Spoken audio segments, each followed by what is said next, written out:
Hello everyone, welcome to Side by Side Australasia with Dazza and Jezza. Welcome, Jezza. Hi, thanks, Dazza. This is going to be a regular thing, right? Yes, it is. We're going to talk about a number of issues. I think we can share experiences about China and about current events in regards to China, which brings us to our topic today. We're going to talk about clean energy issues and carbon neutral issues, and a bit about the European Union's hopeful cooperation with China over these issues, and some of the things I've been interviewing and doing on that.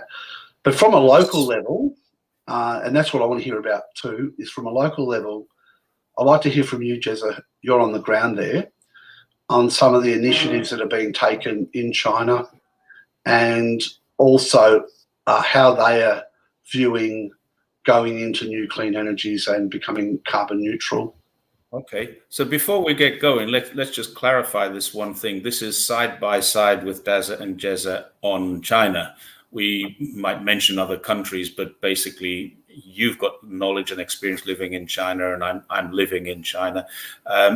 Because of the way that the way that Western people in China are often portrayed, we were thinking about calling this like the Wu Mao show or the 50 Cent show, but there's already something that exists, and anybody who's really interested, go online and look up the Wu Mao show. And I do have input into that from time to time. There's a group of us, we're a very flexible group. We're a very fluid group. We sometimes get together online, but we're not we're a network of people without being an organization. And it's run by Fernando, who's known as Furmubi online.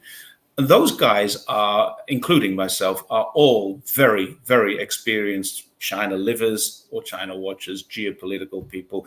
And if you really want insight into what's happening on China, look up the Wu Mao show. And that's the reason why we can't call ourselves the Wu Mao show or the 50 Cent show, because there's a really good show already there called Wu Mao, which means 50 cent in Chinese. It's half of 1 RMB.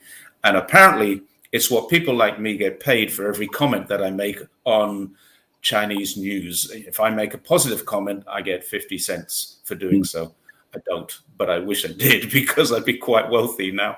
I tend to have a lot of positive things to say about China, but where there is negativity, I'll point it out quite happily. And contrary to popular opinion, we can contradict inside of China where it's necessary. I've had that last-ditch comment made at me when either debating an issue with somebody who's very much on the anti-China side, where I'll debate on facts, but it comes down to where you present the facts that they can't counter, so they'll call you a Wu Mao. That's usually when it happens. You're a CCP shill, you're a Wu Mao, now usually the allegations are, I've got a Chinese wife, of course, so I've lived in China now I'm in my 18th year.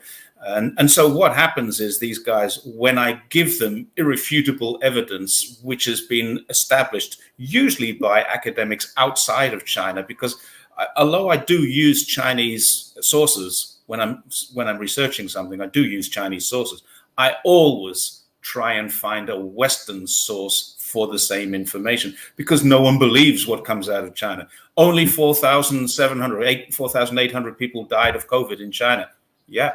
Only 75,000 people caught China, 80,000 now, including all the people who've come in. Yeah, that's actually true. I live in a city of 4 million. I don't know anybody who caught China, let alone caught COVID, let alone died of COVID. There is no one in Zhongshan, the city where I live, who died of COVID. So if there is, I don't know about it. And if I don't know about it, it's because no one's talking about it. If there was more COVID in this city, people would have been talking and I would have known. There's not. So I think those figures, this is just one example. I think the figures that we get out of China are usually accurate. However, I will try and find an alternate source in the West that has academically researched what I'm trying to say. And today we're going to be talking about the positive things that China are doing in terms of clean energy. And every single thing that I've got here is researchable in the West through Western sources. So let's move on to talk about what we're going to talk Yes. about. And, Yeah, and yeah. the point is that I'd like to make is it's all verifiable. I'm not going to be bringing up statistics and making it confusing for non-academics. I'm not an academic at all. But people like me, when I start seeing academic citations and quotations, it just gets too confusing, and I turn off the brain and stop listening. So all I'm going to do is tell you some anecdotes and tell you, but you can research it yourself. If you think, well, that can't be right, let's go have a look, and you'll find what I'm saying is not only sourced in China, but academically proven outside of China. So let's move on. Yeah, and you can, if you've got any links that you need me to put below in the comments area, please provide them. I'd rather not put links. I could give you 100 links, but what I prefer people to do when they're challenging me is do your own research. And if you're going to invest in something, surely you do your own research rather than listen to someone else. And there are tens of millions of dollars being invested inside of China by Western sources, Western organizations. They're doing their own research. They know. So when you see all this negativity about China, when you see what's happening about China, do your own research. Take a look at your own. And I often say this, particularly you're an Australian in Australia. And I say to people in Australia, take a look at the DFAT, Department of Foreign Affairs and Trade website. And they'll tell you what's really happening. Don't take a look at the press, because they'll tell you what they want you to hear. Take a look at DFAT, and you'll find that the relationship between China and Australia is nowhere near as bad as you thought it was. The trade is all up. At the moment, the education, I think there's $38 billion a year lost in education because no Chinese students are traveling to Australia. But there's still a lot. I have a former student who's talking to me just a couple of days ago. She's still studying in Australia online from China. So it is happening. It is going on. It's not as bad as people portray. Do your own research. I can give you some links. If someone asks a question, can you link me to that because I can't find it? Happy to do so. Yeah. Okay. I wrote a story on our Energy Minister, Matt Canavan, who come out and said publicly on Q&A, it's an ABC program, why should we be doing stuff on clean energy? Basically said like this, why should we be doing stuff on clean energy when China are not doing anything? And I've heard this same argument before. Yeah, and that spurred me to write an article on that in the Australian Independent Media Network, examining Matt Canavan's China clean energy cop-out. And basically, China's doing an Inner Mongolia taxonomy incentive for clean energies. They're doing stuff with the Belt and Road issue. Not just Inner Mongolia, it's everywhere. Everywhere. So with the Belt and Road issue, when I interviewed the European Union Chamber of Commerce in China vice presidents who are doing a working group on cooperation between the EU and China on clean energy, trying to get that up. And they make reports to the EU, is they said that China is not funding any non-clean energy initiatives in the Belt and Road issue, which is quite a great step. So, it's a little bit further than that. They came out in the last conference that the party held, I think it was April this year. They actually made an announcement that they won't build any coal plants anywhere in the world outside of China. Now, the immediate Western press, they're still going to build in China. They've got 46 coal plants under construction. Yeah, that is true. But they only burn clean coal. Now, clean coal is still not clean. And they are working very, very hard to reduce this. There's 46 plants.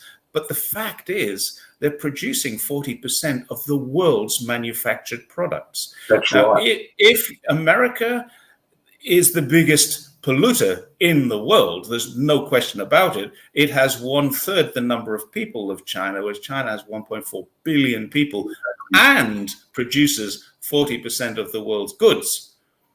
Then you start looking at it and say, well, how can China suddenly switch that off? No, They can't. It's impossible. Now, they had plans. They're using the plans that they had. But do you know when the green energy processes started in China? Not many people realize this. China has a reputation of being a polluter. There's no problem with that. It was the worst polluter in the world. Now, it still is the worst polluter in the world. I'm not going to argue that point, but it is doing a lot. Do you know when they started the process? Mm. There was a thing in 1978 called the Green Wall of China. Have you heard of that? No, that one I haven't heard. Okay, not a lot of people do. As Michael Caine might say, not a lot of people know this, and people tell me I sound like Michael Caine when I speak. Now, the Green Wall of China was the reforestation process. When they realized that they chopped down too many trees and there was a bit of a problem with this, and it wasn't a little problem, it was a big problem. They are currently within 44 kilometers of the border of Beijing, sand dunes, desert. Right. So Yeah. they decided a long time ago that they needed to regreen, and they started with this Green Wall of China. And I'm going to ask you a question. How many trees do you think China has planted since they started the Green Wall of China? I've seen a Take a figure guess. out. I've seen a figure out there in what they call it, the billion tree planting project. Yeah. So it'd have to be. Would it be in the billions? Yeah, I don't have the actual exact figure, but I know on hand. But I know that yeah, it's in the billions, and it's a 23% of China. I think they've covered 23% of China with this greening program. By 2050, the Green Wall will have covered 4 million square kilometers by 2050. It hasn't yet. They have planted 66 billion trees since most of your listeners were born. Let's face it, most of our listeners here were probably born after 1978 when they started this. 66 billion, or million, billion trees. Now, I'm going to ask you another question. A lot of people don't realize how big a billion is. They say, oh, he's a billionaire. Do you know how long it takes you? If you start counting 1, 2, 3, 4, how long will it take you to count to 1 million? Do you know the answer to that? Oh, I haven't attempted it, but you can give me the answer. 11 days. If you count non-stop, don't sleep, don't eat, just count 11 days. How long will it take you to count to 1 billion? So times that. I'll get my calculator out, but you can tell me. 32 years. 32 years. So can you imagine digging a hole, digging a hole and planting these trees? 66 billion of them. 6 billion of them. And that means there's a lot of people working on these projects. A lot. It shows that they've got a motivation to do it. And you were saying earlier about China being, big on the pollution scale in the world, but put that in a per capita sense. In a per population sense. Yeah. Now put that in a per population sense to America and Australia, and I think they're doing a lot better on a per capita level. Oh, by a factor. I don't even know what the factor is, but it's a big factor. Yeah. Yeah, in terms of what America is doing, America is producing more energy than it needs, of course. And if you take a look from space and look at the picture of America and the picture of China, you can see Shanghai, Beijing, Guangzhou, Shenzhen. These are very bright cities. Outside of those bright cities, there's dots. In America, there is just bright. The whole thing is bright.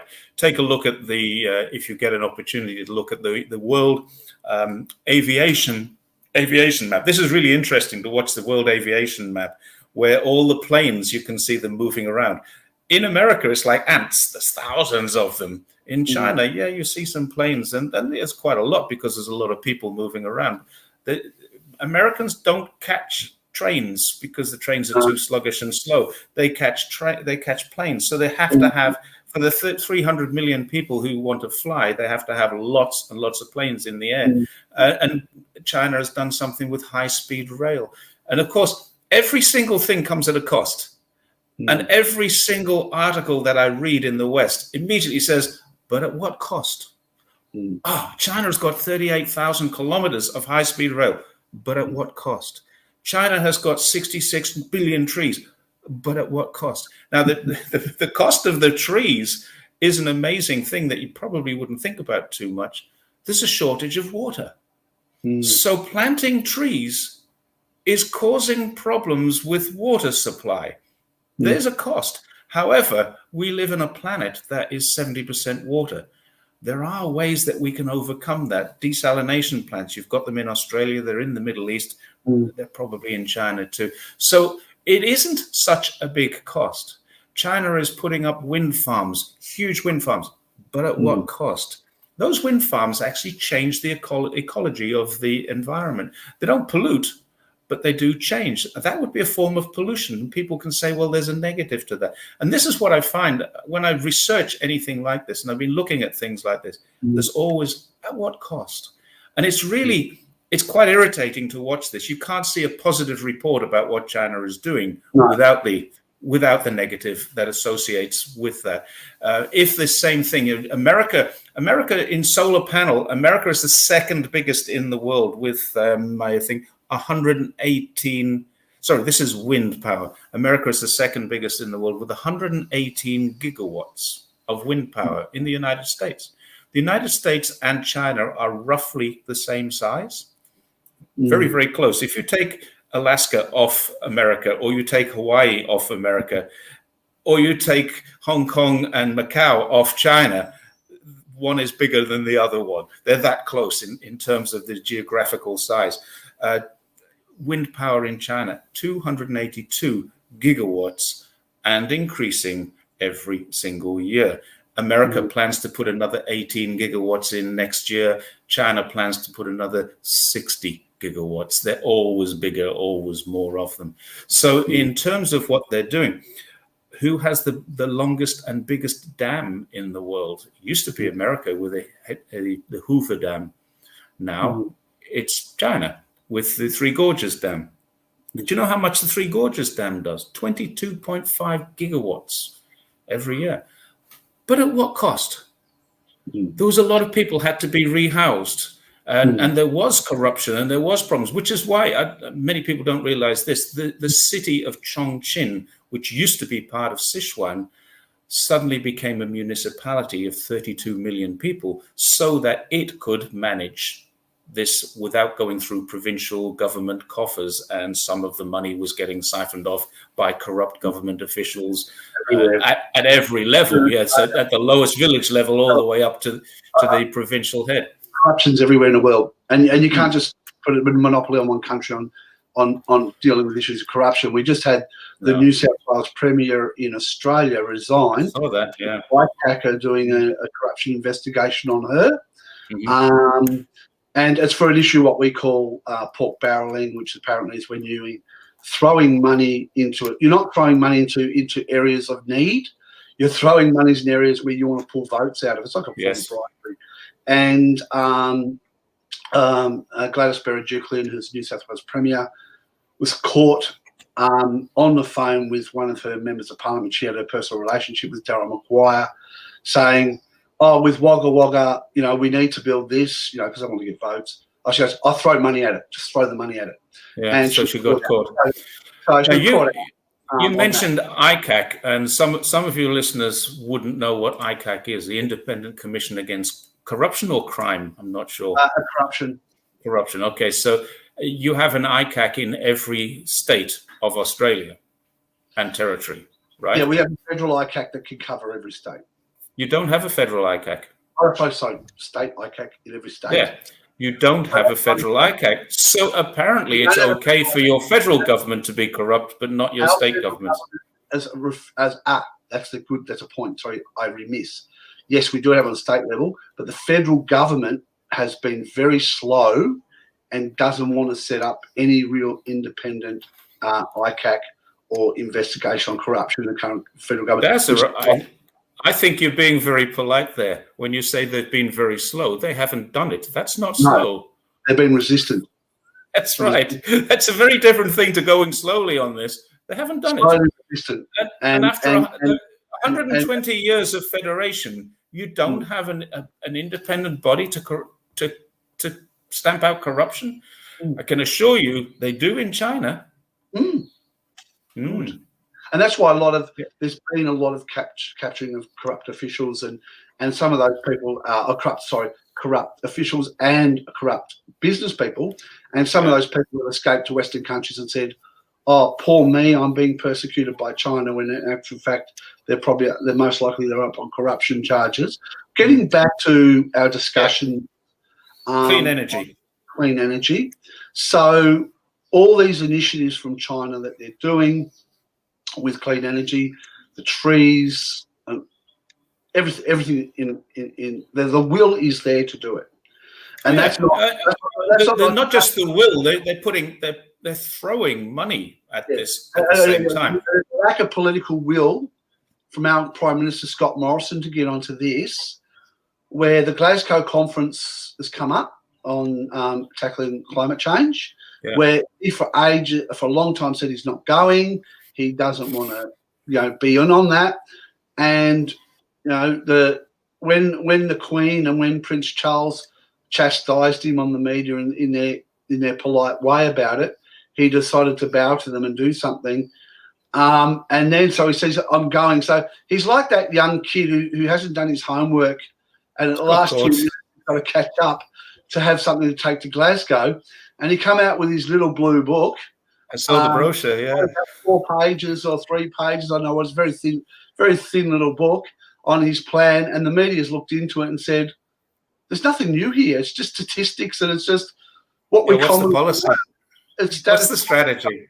Yeah. Well, and this is why I think he didn't want to go to Glasgow. And Xi Jinping is not going to Glasgow, but Xi Jinping hasn't left China in 2 years. He's being very careful about COVID.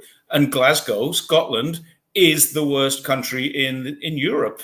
Now, I remember someone once saying, when Britain leaves Europe, they won't be able to play in the European Cup. No. Britain's still in Europe. It's not in the EU anymore. It's still in Europe. It hasn't geographically changed. Scotland, I believe, has the highest COVID cases in Europe per capita. Now, that's a problem. Why would you send someone like Xi Jinping, why would he go to somewhere like that if there is a danger? Now, I heard yesterday, I don't know if this is true, I heard Keir Starmer has got COVID now. Now, we know Boris Johnson got it last year. I don't know if this is true, but I heard Keir Starmer now has tested positive for COVID. If you can't stop, President Trump got it, Boris Johnson got it, Keir Starmer has it. You can't stop the leader of a country, or the deputy leader, or the opposition leader of a country. You can't stop these people catching COVID. How are you going to protect someone like Xi Jinping from this? You can't wear a hazmat suit. The big difference between Xi Jinping and Scott Morrison is that Xi Jinping and his country have done their homework on tackling climate change. And tackling COVID. And they've got a structure to do it. Is where, if I just put this in, I don't like talking too much about domestic politics, is when Australia was burning with bushfires and national disaster, Scott Morrison went on a holiday to Hawaii. And then when he came back... His kids needed a holiday. That's the excuse. He came back and the media said, why did you do that? And instead of saying, sorry, it was a misstep, or taking some accountability, he threw his kids under the bus, saying, oh, my kids needed a holiday. But getting back to that, so Xi Jinping is actually doing something about it. Actually, that is something I will link you to at the end of this. Do you know that there is an English language version of China's white paper? China's white paper forms the basis of what Xi Jinping will present at COP. And this is the basis of it. Now, obviously, he's making a speech where he will actually itemize some of the things China has done. And in fact, I've got notes in front of me here. I could actually have written his speech for him because of what I've got here, what China has done, but what China, much more importantly, what China is going to do. Now, so far, historically, since Xi Jinping came in, almost every target that has been set has been met well within. They reached the target. It wasn't China's target. It was a global target for reduction of poverty, and China did it 10 years early. They did it before they said they were going to do it. Now, let's do another one on poverty alleviation in the future. We won't go into it this time because I do have a lot of input into poverty alleviation, but we're talking not about poverty, not about COVID, about climate change here. Everything that China does, it does it before the deadline it sets itself. And currently it's targeted to peak at 2030. Now, people can say, but China's still building coal. Yes, China is still building coal power stations. Yes, they have no choice because they can't get the technology up and running fast enough for alternatives. So they are still building what they're using, but they are scheduled to peak at 2030. And then from 2030, go carbon neutral by 2050. And they have a plan and they have a strategy, and we will see that at COP. What Scott Morrison has and what Boris Johnson has is a brochure, a leaflet that says, yeah, we're going to do it. We haven't really worked it out. In fact, one of the comments in there was undiscovered technology is going to be used to bring us down to by 2050. Okay, so what undiscovered technology have you got in mind? Because it's undiscovered. So how are you going to do that? How are you going to achieve that? Now, what Xi Jinping is going to present, and I guarantee this is going to happen, he will present real targets, real goals through a real strategy. And we're already seeing it in China. Now, you will have heard about the power shortages, power outages. There's a whole bunch of reasons why power was being rationed in some areas and it was going out in others. As far as I know, there was never an unscheduled power outage anywhere. So people were warned. A couple of weeks ago, one of my friends who lives not far from me said, are you going to have power tomorrow? And I said, as far as I know, I don't know, it's tomorrow. And he said, well, I've got a message to tell me that my power is going to be off from 9 in the morning until 11 at night because they're going to do some maintenance. They sent that to every user. Now, factories in Guangdong are being told you can only operate 4 days a week, but you can operate 24 hours on those 4 days a week. Can I just make a comment on that? Sorry, while you're on that topic, here in Victoria, we had power outage days. We had power outage days during the summer last year. We got text messages. This day is going to be a power outage day for you. Right. Which was off, and we've had it. And the reason it went off here was not about a power outage. It was maintenance on a transformer. Exactly. A transformer needed to be changed. So that was not an unscheduled power outage. We've run out of power. Sorry, we can't provide any. No, they planned maintenance on a transformer. The transformer was only powering, it was one block. It's actually less than a kilometer. He came around here and we had coffee during the day, and he went home at 9 o'clock and he called me up and said, I've got power back. They came back a bit early. But there is outages in some areas, but as far as I'm aware, they are planned outages, they are programmed outages, and the factories are rationed effectively to 4 days a week in Guangdong. I'm not sure about other provinces, but what they're doing to overcome this, they're buying diesel generators. Diesel generators are pumping out carbon into the atmosphere, so it's kind of self-defeating, isn't it? I think what they should do as a government, if they're going to do those planned outages, give incentives to, and this is a suggestion, give incentives for them to use clean ways to get over that.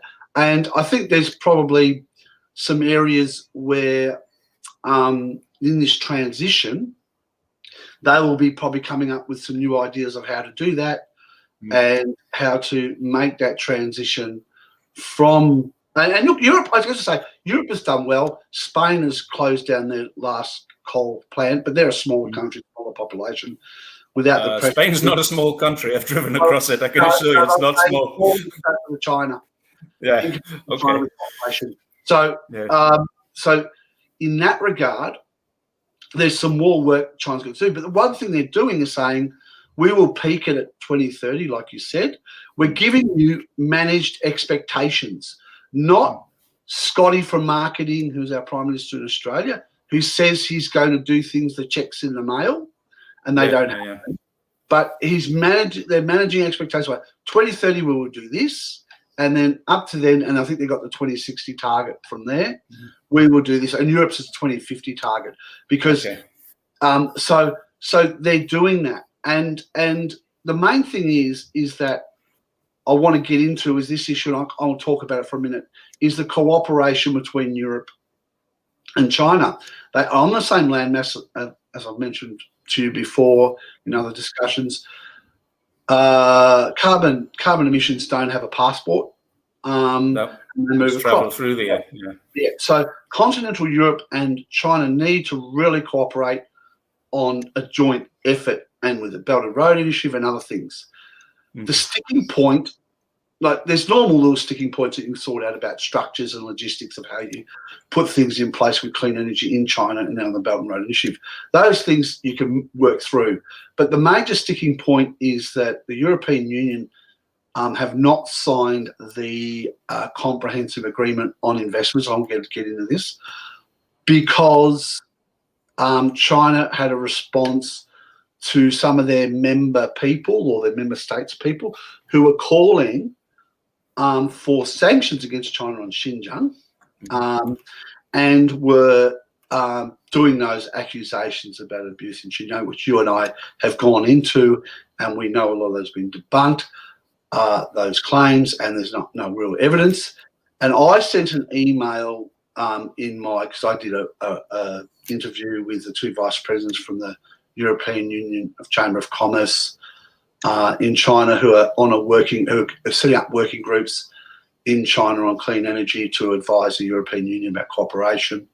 And I did a follow-up email to, and I'll get her name right here, and I've got to get that last name, is Miriam Garcia Ferreira, who is the spokesperson on trade and agriculture within the EU.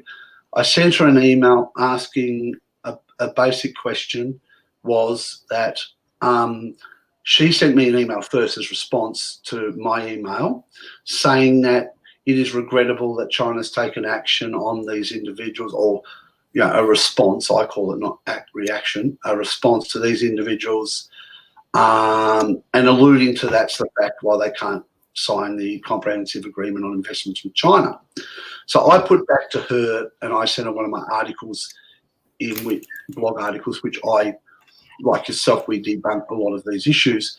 And I said in my response and a question to her, in the context of not having enough evidence beyond reasonable doubt on these claims these people are calling sanctions for on China, is this worthy to support from the European Union standpoint? Is this worthy to support these claims and not signing an agreement to put at threat cooperation between EU and China on crucial investments to tackle climate change with clean energy, to put that at threat because of claims made not beyond a reasonable doubt. Not even not beyond a reasonable doubt, Dazza. These claims are uncorroborated allegations which have reasonable doubt. The allegations have doubt, not that they're saying there's proof beyond reasonable doubt, which is what you need, but the allegations have reasonable doubt. And probably today's not the forum for us to go on to Xinjiang. No. I've traveled through Xinjiang several times. I've cycled through Xinjiang twice. And so I do know Xinjiang pretty well. I know that there is no oppression, there is no persecution, there's no genocide, whatever you like to call it. So let's move on from that. And what these people have done is effectively placed a caveat on doing business with an entire country on the basis of unsupported allegations, and not even unsupported, that's not the right word. These not just unsupported, but very, very dubious allegations once investigated. And I think anybody who investigates critically will find the same thing. This is not what should be stopping the future. Now, having said that, you said that they haven't signed an agreement. That doesn't seem to stop China doing what it does anyway. Now, there's a lot of talk about China's debt diplomacy, where they force people into debt. That's also been debunked. When China goes into a country and does a deal, the deal will now be built around clean energy, whatever the deal is. If you're going in for a mine, it will be there's no such thing as a clean mine, but it'll be a cleanest possible mine, cleanest technology mine that you have. If you're building a port, do you know that China now has one carbon neutral port, just opened a couple of weeks ago? The only port in the world that is carbon neutral. And I believe it has 9 employees. And we're talking about a port that moves thousands of containers a day, has 9 employees, and is carbon neutral. So they've already got started on stuff like this. when they managed port, take a look at there's a port in Greece. Take a look, do some research on this one. There's a port in Greece which has gone from bankruptcy to solvency, and the Greek government are incurring income. They're getting income from something that they couldn't manage. Now it's being managed by China. Very same thing happened, and people are immediately point out, what about Sri Lanka? The Sri Lankan port was built with Chinese money. It was an investment. China holds 4% of Sri Lanka's overall debt. This is not debt diplomacy. The IMF go in there with massive amounts of debt.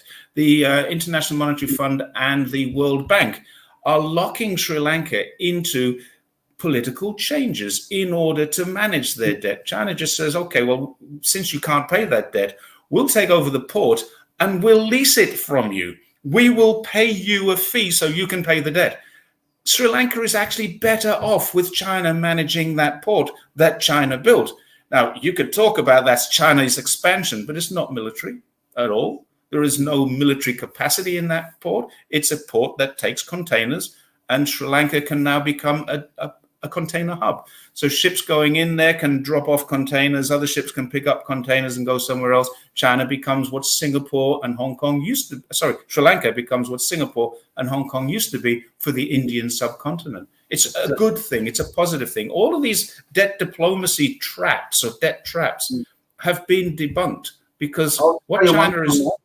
I'll tell you one thing on that. Sorry, I want to get on that one. Yeah. Is that China has renegotiated their loans and forgiven loans along the way. And that was billions in Africa, yeah, billions in Africa.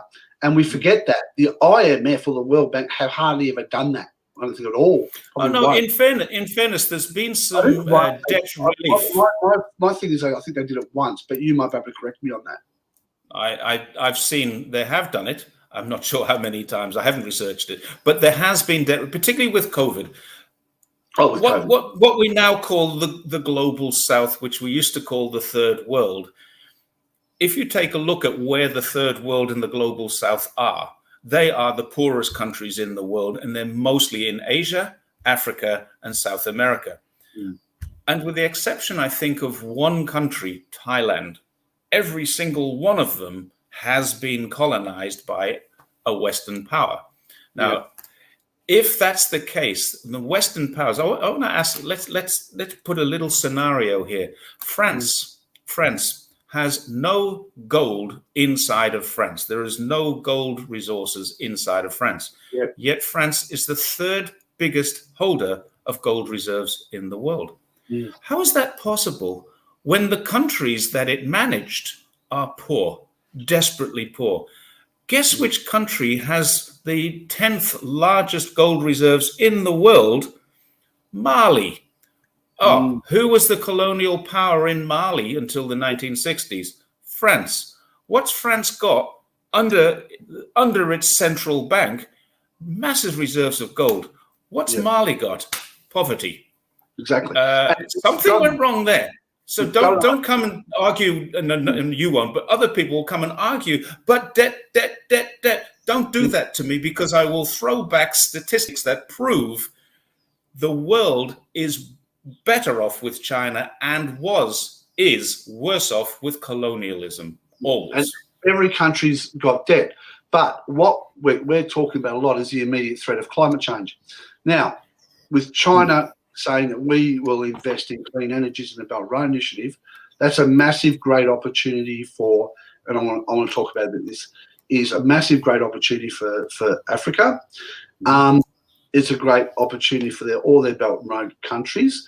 I also think, and you've looked at the poverty alleviation side, I think there's a lot of great technologies that can benefit countries that don't have a good sanitary sanitizing infrastructure. I think things like, I've seen one of them in Vienna where they had used raw sewage to generate electricity. I think there'll be great sanitized infrastructure projects for rural parts of China and for other places in the Belt and Road Initiative. So there's nothing but opportunities. Yes. And I did look at that. Not negativity where they say, oh, at a cost. It's always got a cost. The villages in China have exactly this. In the past, in 2014, I did some cycling in China, and I went from the east to the west and through central China. Pretty much every town, rural town you come to, you find that just outside the town there is a waste disposal place, and literally it is just a pit. And once a week, someone comes and pours some fuel over it, sets fire to it, and that's what happened. That's 2014. That's only 7 years ago. I went through the same region, and I've been through the same region a few times, and I can't find these things now. What's happening is that it's being taken away and put into these compressors. The compressors take it off to somewhere else, and it's creating gas, and it's creating, it's being burnt. Yes, in some places it's still being burnt. And this is part of what we're doing, but it's being burnt in a more controlled way with carbon capture. That's something that people don't really realize. How do you get rid of 1.4 billion people's garbage? You've got to put it somewhere, and you've got to do something with it. They used to just put it into these pits and burn it, and that was obviously bad. Now they're controlling that. So small villages have their own sewage, garbage, recycling places. And it's actually happening. Recycling, I'm not sure if that's the right word, but it's certainly a better system of management than it used to be in every single village in China. Every village in China now has a road going into it, now has a proper waste disposal management system. Every village. So, Jerry, at what cost, mate? At what cost? That's a good question. Yeah. At what cost? I mean, well, you could walk around, you could drive around China, and you could go to every village and say, look, this is a village that's burning its garbage, and this is the pollutant that's coming out of it, and get the statistics and say, there's the cost. The fact is, it's better than it used to be. The fact is, it will become better again still in the near future. By 2050, I don't know if I'll be around in 2050 because I'm 63 now, but it's 30 years away. By the time I'm 100 years old, I would say it's already happening.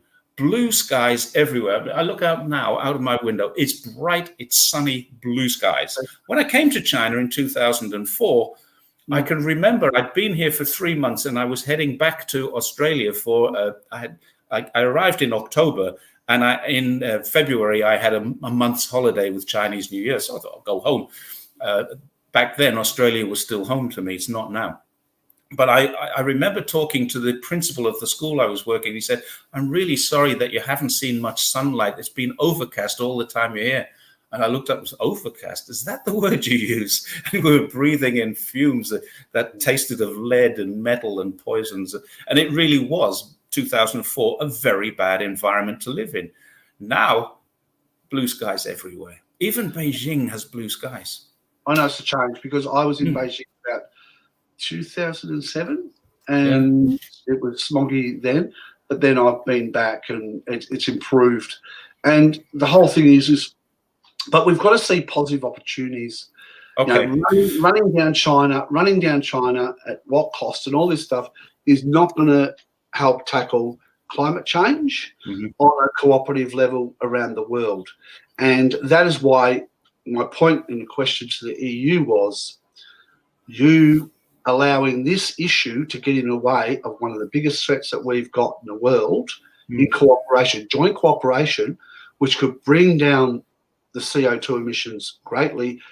Yeah, they're getting done already by China and by Europe, but if you cooperate, even more enhanced and in a systemized way together, you're putting this issue, what we said, that doesn't have any real credibility at all, or any credibility, at the expense of tackling the greatest threat the world has seen. This, to me, is a very, very messed up situation of priorities. Yes, but it's not about what cost. Whatever the European Union decides to do in relation to sharing this problem and caring about our environment, China is already doing.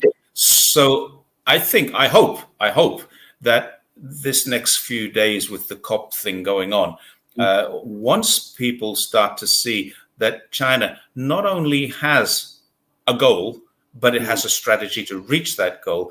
And it has punishments inside of that strategy. There are sanctions and punishments. It's written into the white paper. I'll send you a link to it, and you'll be able to read it. It's not that extensive. It's quite an easy read, actually. It's quite good. And what you'll see there is that, or what I hope we'll see, is that once the world through COP realizes that China is actually really doing something, there's going to be the negativity, but at what a cost? I mean, what is the cost to any changes? There's always some impact, and whether that impact be social, financial, it doesn't matter. There is an impact, but it is definitely happening. Here's the thing. Do you know which country has the most electric vehicles in the world? China. By 2030, 40% of all the vehicles, 2030 is only 7 years away, all the vehicles in China are going to be electric. 40% of the vehicles. And with that though, that still comes off the back of electricity generated by coal. But the next step is for China to make that transition to the clean energies generated, which feeds to those clean energy cars. They are by a long way. They are double the amount of solar than the next country, which is the USA. Double the amount. Now, they're more than double if you count, much more than double, if you count solar water heating. Everywhere you go in China, on the roof, you'll see a solar panel. Everywhere. Not every roof. I don't have one here, and I don't have access to my roof, and I would like to, but I don't have access, so I can't. There's an apartment between me and the roof, and that's the only way through their apartment. So for me, I live in a very old style building, and it's awkward. But the building that I used to live in had solar panels on the roof. The building that my father-in-law and mother-in-law live in has solar panels on the roof. Now, if you just take water heating, solar water heating, and you add that to the amount of solar generated, photovoltaic solar generating, you've got more than 500 gigawatts, which is triple what the rest of the world has. 118 is in America, so 500 and something in China. So we're close to triple what America's got, and America's number 2. Take a look at wind. China is by far, far away the biggest in wind. So I've been out to Gansu and Xinjiang, and I cycled through this wind farm, and it took 2 days. I mean, not kidding you, it took 2 days to cycle through this wind farm. It's so big. And we're cycling at 20 kilometers an hour for 4 or 5 hours a day. We're talking about hundreds of kilometers of wind farm, literally hundreds of kilometers. Yes, what cost? Those blades, those turbines, those masts that they go on, they all have to be made. They all have to be transported out there. Yes, there is a short-term cost impact on wind, and wind is not that efficient. Sometimes it blows too hard, sometimes it doesn't blow enough, and sometimes it changes the local ecology and the local conditions to the point where people say, I have to move out of here. But do you know what they're doing underneath the wind farms? Do you know what they're doing underneath the solar panels? They're planting stuff. So they're using the land double use. I don't know if that's happening elsewhere, but that is an actual fact. So part of Gansu has a 5 or 6 kilometer long solar farm, and underneath the solar panels used to be desert. Now it's not, because it's getting the shade that it needs in order for plants to be able to be grown. Now there's certain plants you can't grow and certain plants you can grow, and there's some issues about what the soil is, but they've got scientists working on that stuff. So are they doing things? Absolutely, yes. They are doing things. And this brings me to my final point, and we'll wrap up, is that Scott Morrison will be going to Glasgow with his little thin blue book, the statistics, and he'll be out of step with China and even out of step with Europe, to that matter. I think he's going to be called out on it. I think that's why he didn't want to go. I think he will be called out on it. He'll be called out. So, from an Australian's perspective, who point their fingers at China all the time, the government here, and criticise them, he's going to be caught with his pants down. And I will await that response from the European Union. Yeah. And I want to bring that probably next time we talk. I'll bring that response, because there'll be a crucial to that response, knowing how they're going to prioritise good cooperation on clean energy with China and show their goodwill intent to do something. The ball's in their court on that. And also that link you talked about, the white paper, I will put Yeah, put that one in the description. One last thing that China is doing that people don't know about. One last thing before we sign off, and we will keep these under an hour every time. Okay, electric ships. China has electric ships, and not only electric ships, but if you want to go for a cruise on the Pearl River and go and see the beautiful lights of Guangzhou at night, first of all, the lights are going to be switched off at a certain time now, not left on all night, so they're saving energy in that respect. The lights are not on for certain times of the day, so they're saving energy there. If you want to go on one of these nice dinner riverboat cruises, and you can do so on an electric ship now, an electric boat will take you up and down. But there's also, I think there's only one in the world, an electric container ship. I don't think it's Chinese, but the technology is, and I think it was partly built in China. I've got a feeling it's a European country that's experimenting with it. It might be Denmark or Sweden or Norway. One of the northern European countries has an electric ship, and some of the technology on that ship, container ship, came from China. And of course, because it's electric and it's at sea, it's solar powered. It's got solar power, it's got batteries, it's got everything you need to get from one end of the world to the other. Pretty good, pretty impressive. So that brings me to the final point where China is not a threat to the world. They are a partner to cooperate with on tackling one of our world's biggest threats. And China keeps telling the world this, and the world keeps saying, "Yeah, but we don't believe you." Yeah, and you know, they see, and China could give Australia advice, could give Scotty from marketing advice here in Australia about what to do. We share knowledge for the greater good, and I think that's what a lot of the Western world is forgetting in its view on China and its way it approaches China. Yeah, the rest of the world needs to look at the threat of China, which is what people keep talking about. China's expansion, China's military expansion. Now it has the biggest navy in the world. The size of its ships are defensive. They're not aggressive. Right. China's ships are not going to go elsewhere. China's economic expansion. When countries are signing deals with China, it's benefiting both. When colonialist countries go to China, go to Africa or South America or Asia, they basically pillage that country. They pillage and take what they can. In South America, they poison and pillage. The US have a long-standing history of poisoning South America with toxic chemicals in the factories they built there, and they've had a long-standing history. And then using the law. I mean, I've been following the Donziger case. I don't know if I pronounced that correctly. The Steve Donziger, who is the lawyer who is starting a 6-month prison sentence yesterday for challenging Chevron, for having the temerity to challenging Chevron after they were found guilty of polluting and challenging their appeal. So he's now in prison for doing that. I've been following Julian Assange. I've been following things like that. It seems that anybody who tells the truth about what America is doing is subject to all kinds of litigative problems. And we're talking about truth with evidence, not with speculation and not with no evidence.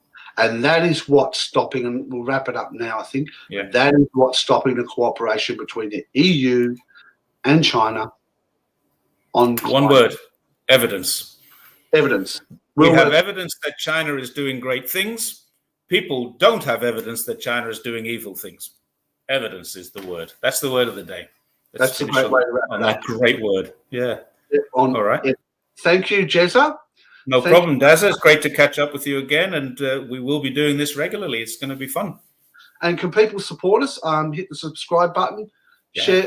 Share our discussions and our YouTube link with others, because we want to have a world that talks and has dialogue, not confrontation and war. So thank you again, Jezza. No problem. Enjoy your day, and will do. All right.